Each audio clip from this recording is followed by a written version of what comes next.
Red light on गाड़ी of. अब इस अभियान के जरिए दिल्ली सरकार दिल्ली के अंदर बढ़ते प्रदूषण को कंट्रोल करना चाहती है। आपको बता दें, दिल्ली में लगातार एयर पोल्यूशन बढ़ता जा रहा है, AQI लगातार गिरती जा रही है और यही वजह है कि दिल्ली के अंदर पोल्यूशन एक बड़ी समस्या बनता जा रहा है, जिसके बाद आरोप प्रत्यारोप का सिलसिला भी शुरू हो गया। इस बीच दिल्ली के पर्यावरण मंत्री गोपाल राय ने एक नए अभियान की शुरुआत कर दी है। जी हाँ, जिसके तहत रेड लाइट होते ही गाड़ी रोकने का आदेश कह लीजिए या फिर एक रिक्वेस्ट दिल्ली के पर्यावरण मंत्री कर रहे। आज दिल्ली के ITO चौराहे पर उन्होंने इस अभियान की शुरुआत की, जिसके तहत वो दिल्ली के अंदर जो ट्रैफिक पोल्यूशन बढ़ रहा है उसको कहीं ना कहीं कंट्रोल करने की बात कह रहे हैं। इस हिसाब से यदि आप ट्रैफिक लाइन पे खड़े हैं और जैसे ही रेड लाइट हो जाए तो आपको गाड़ी का इंजन ऑफ कर देना है। दिल्ली सरकार साफ तौर पर कह रही है कि इससे कहीं ना कहीं जो पोल्यूशन है उसको रोकने में मदद मिलेगी।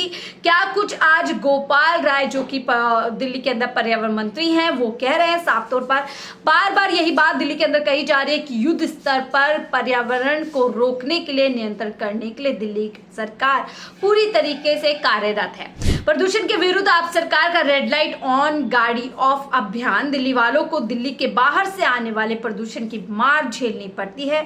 आप शासित पंजाब में पराली जलाने की घटनाएं लगातार कम हो रही, लेकिन बीजेपी शासित हरियाणा और यूपी में पराली जलने की घटनाएं लगातार बढ़ रही हैं।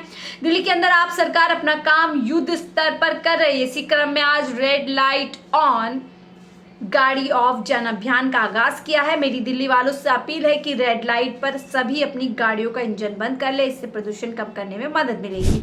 ये बात दिल्ली के पर्यावरण मंत्री गोपाल राय ने कही है। लेकिन लगातार जो दिल्ली के अंदर पोल्यूशन है वो एक गंभीर समस्या बनती जा रही है और हालात यहाँ तक हो रहे हैं कि इमरजेंसी लगाने की बात की जा रही है, यानी कि पोल्यूशन के चलते एक तरीके से लॉकडाउन शायद दिल्ली के अंदर लग सकता है, यानी कि लोगों के बाहर निकलने में एक तरीके की रोक लग सकती है, क्योंकि लगातार दिल्ली की हवा जहरीली होती जा रही है। तो वहीं देखिए, इसको लेकर के सियासत भी गर्मा गई है। मनोज झा जो कि बिहार से नेता है, वो साफ तौर पर कहीं ना कहीं एक इंडिया की यहाँ पे कह सकते हैं एकता भी नजर आ रही है। इंडिया गठबंधन में आते हैं नेता हैं, वो कह रहे हैं प्रदूषण के मामले में भाजपा की सरकारें फिर एक्सपोज हो रही हैं।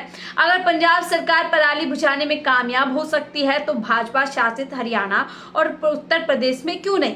उत्तर भारत में प्रदूषण के बढ़ते स्तर के बावजूद केंद्र सरकार की लगातार चुप्पी आपराधिक लग रही है। साफ तौर पर कह रहे हैं कि आपराधिक मामला बनना चाहिए। आपराधिक तरीके से केंद्र सरकार इस पूरे मामले पे चुप्पी साधी हुई है, जबकि दिल्ली सरकार लगातार केंद्र सरकार से बार बार अपील कर रही है कि इस पूरे मामले में केंद्र सरकार बैठक करे। मैंने आपको पहले ही बताया था कि किस तरीके से दिल्ली के पर्यावरण मंत्री गोपाल राय ने कहा था कि केंद्र सरकार से मीटिंग की बात कही है, केंद्र स्तर पर मीटिंग बुलाने की बात कही गई है, लेकिन केंद्र सरकार की तरफ से कोई भी जो है सहयोग नहीं मिल रहा है। और इसको लेकर के दिल्ली सरकार का आरोप है कि बीजेपी शासित राज्यों से ही दिल्ली के अंदर पर्यावरण बढ़ाया जा रहा है। साजिशन ये तमाम चीजें की जा रही हैं ताकि दिल्ली के अंदर पर्यावरण को एक बड़ा मुद्दा बना के आने वाले विधानसभा चुनाव में फायदा बीजेपी उठा सके। साथ ही आपको बता दें, दिल्ली समेत पूरे उत्तर भारत में प्रदूषण का स्तर बढ़ता रहा है।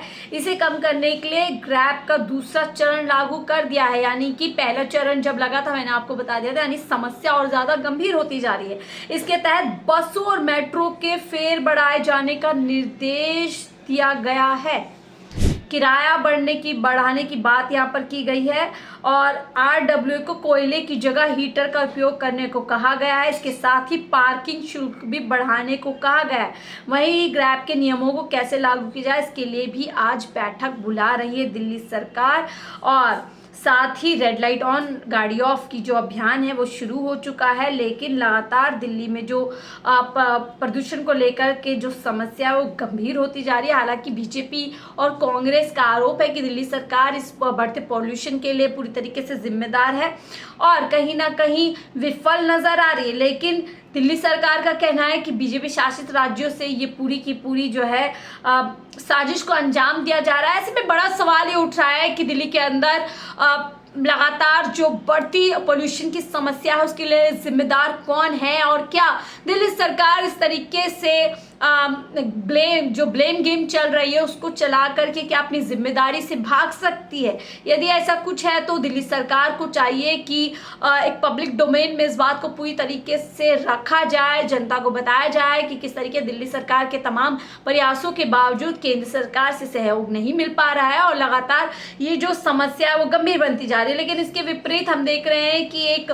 ब्लेम गेम पूरी तरीके से चालू है। बीजेपी और कांग्रेस दिल्ली के अंदर विपक्ष के तौर पर लगातार आम आदमी पार्टी को घेर रही है, तो वहीं दिल्ली की मुख्यमंत्री समेत तमाम पर्यावरण मंत्री और अन्य नेता दिल्ली के अंदर बढ़ते पोल्यूशन के लिए बीजेपी को जिम्मेदार बता रहे हैं। तो वहीं अब इस पूरे मामले में हरियाणा के नए नवेले मुख्यमंत्री, जो पहले मुख्यमंत्री रहे नायब सैनी, वो साफ तौर पर कह रहे हैं कि पहले दिल्ली सरकार अपने गिरबान में झांके, इस तरीके से आरोप प्रत्यारोप से काम नहीं चलेगा। दिल्ली सरकार की जिम्मेदारी है कि जब जिम्मेदारी ली है तो उसको पूरी तरीके से निभाए। लेकिन अब ये मामला गंभीर होता जा रहा है। बहरहाल आपको क्या लगता है इस पूरे बढ़ते पोल्यूशन के लिए दिल्ली के अंदर कौन जिम्मेदार है? क्या आपको भी लगता है दिल्ली की जनता होते हुए कि बीजेपी की तरफ से एक साजिश की जा रही है ताकि दिल्ली सरकार को बदनाम किया जाए और इस पूरे मामले के ऊपर उनके साथ जो है एक तरीके से घेराबंदी की जाए और सवाल जवाब करके ये बताया जाए दिल्ली के अंदर कि दिल्ली सरकार पॉल्यूशन के मामले में विफल है? खासतौर से दिल्ली की जो जहरीली हवा लगातार होती जा रही है, जैसे जैसे सर्दी का मौसम बढ़ रहा है वैसे वैसे ही दिल्ली के अंदर जो दिल्ली की हवा है वो जहरीली होती जा रही है, लोगों को सांस लेने में मुश्किल हो रही है। तो अब ऐसे में आपको आगे चल कर के क्या लगता है और किस तरीके से दिल्ली सरकार बड़े कदम उठा सकती है? आपकी क्या राय है हमसे जरूर साझा कीजिएगा। फिलहाल के लिए मुझे दीजिए इजाजत। आप देख रहे थे 4 PM दिल्ली। नमस्कार।